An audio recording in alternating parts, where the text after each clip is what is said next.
Bonjour à tous. Aujourd'hui, on s'attaque à un sujet passionnant du programme sur le corps humain et la santé, la sexualité. On entend très souvent que tout ça c'est juste une question d'hormones. Mais est-ce que c'est vraiment aussi simple ? Bon, dans cette séance, on va mener l'enquête comme de vrais scientifiques pour découvrir que le véritable chef d'orchestre, celui qui tire les ficelles de notre plaisir et de notre identité, c'est notre cerveau. Alors, prêt à explorer ? C'est parti. Alors voilà notre point de départ, notre problématique. On l'a tous déjà entendu cette phrase. La sexualité, c'est purement hormonal, ça nous contrôle. Eh bien en SVT, on va considérer ça comme notre hypothèse de départ. Mais vous le savez, en science, une hypothèse, c'est fait pour être testée, pour être questionnée. Est-ce que la biologie est vraiment la seule à décider de tout ? Allons chercher des preuves. Et notre tout premier indice, il est crucial. Ce qui est au cœur de la sexualité humaine, avant toute chose, c'est la recherche du plaisir. Et le grand patron, le centre de commande de ce plaisir, eh bien, il ne se trouve pas là où on pourrait l'imaginer. Non. Il est juste là, entre nos deux oreilles. C'est notre cerveau. Ce centre de commande porte un nom scientifique qu'il faut absolument retenir, le système de récompense. Pour se le représenter, imaginez une sorte de circuit électrique ultra complexe dans notre tête. Dès qu'on vit une expérience agréable, hop, le circuit s'allume et nous procure une sensation de bien-être. Et pour que ça s'allume, il faut un messager chimique, un carburant. Et ce messager, vous en avez sûrement déjà entendu parler, c'est la dopamine. Bon, regardons comment ça marche, ce circuit, étape par étape. D'abord, il faut un stimulus, un truc agréable. Ensuite, cette information remonte au cerveau. Et là, bingo, certaines zones bien précises s'activent. Puis, moment clé, ces zones libèrent notre fameuse dopamine. Et le résultat, eh bien, cette dopamine, elle crée cette sensation de plaisir, de satisfaction qui nous motive à vouloir revivre l'expérience. C'est un moteur super puissant en fait. Mais là où ça devient vraiment fascinant, c'est que ce circuit n'est pas du tout réservé à la sexualité.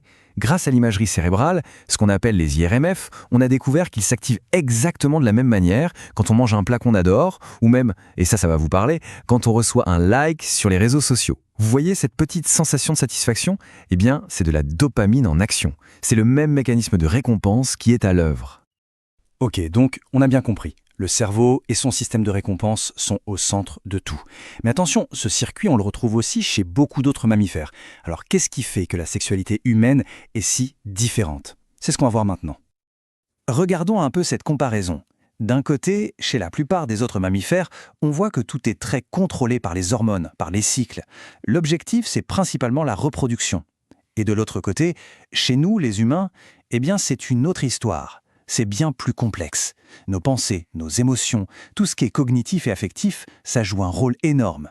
La sexualité humaine n'est pas seulement reproductive, elle est aussi, et peut-être surtout, liée à la recherche de plaisir et à la création de liens sociaux. Allez, on avance dans notre enquête. On va maintenant s'intéresser à une autre notion clé, l'identité sexuelle. Et là encore, on a souvent une idée qui semble toute simple, presque une formule mathématique. Chromosome XX égale femme, chromosome XY égale homme. C'est ce qu'on appelle le karyotype. Mais la question qu'on doit se poser en tant que scientifique, c'est est-ce que toute notre identité peut vraiment se résumer à ça ? Eh bien, vous vous en doutez, la réponse n'est pas si simple. En SVT, on apprend vite que la réalité est toujours plus nuancée, plus riche que les idées reçues. L'identité sexuelle, ce n'est pas juste une étiquette qu'on nous colle à la naissance, c'est une construction, quelque chose qui se bâtit sur plusieurs dimensions à la fois. Pour y voir plus clair, on peut décomposer ça en 3 grandes composantes. Premièrement, il y a le sexe biologique. Bon, ça c'est ce qu'on a vu, les chromosomes, l'anatomie, notre corps. Deuxièmement, on a le sexe psychologique. Ça c'est à l'intérieur. C'est notre conviction intime, le sentiment profond d'être un homme, une femme ou de se situer autrement. Et troisièmement, il y a le sexe social, qu'on appelle aussi le genre. Ça, c'est ce qui vient de l'extérieur, la culture, les rôles que la société attend de nous. Donc, si on doit retenir une chose, c'est que l'identité sexuelle, c'est avant tout ce sentiment personnel, cette conviction intime. C'est la réponse à la question « Qui est-ce que je me sens être ?» Et il est important de noter que c'est une construction qui est propre à chacun et qui peut même évoluer au cours d'une vie. Alors là, attention, je veux vraiment insister sur un point parce que c'est une erreur qu'on fait très souvent. Il ne faut jamais confondre l'identité sexuelle et l'orientation sexuelle. L'identité, c'est qui je suis.